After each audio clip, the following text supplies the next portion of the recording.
Winnipeg Humane Society is here, and we are partnering with another amazing rescue to bring very much needed veterinary services to a northern community in Manitoba.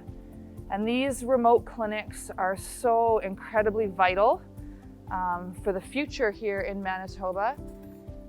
First of all, from a public health standpoint,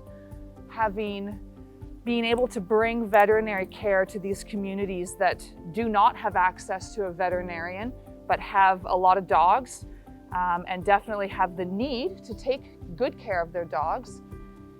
Some of these communities can only be reached by flying in. Some of them you need to fly in and then take a boat to even reach them. So obviously it's very difficult for them to access care for their pets.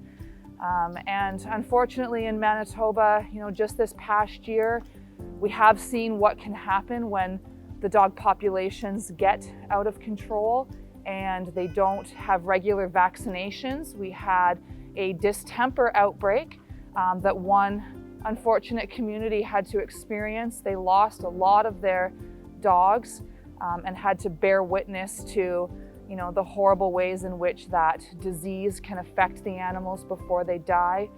We did have a young boy who was attacked by roaming dogs in another community, and unfortunately he didn't survive.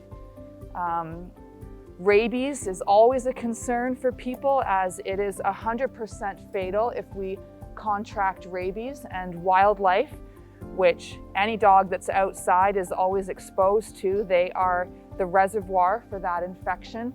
So to keep the people safe in these communities, we need to be able to provide care to these animals. And then obviously from the standpoint of the dogs, for their welfare, spaying and neutering is going to keep them healthier and happier longer.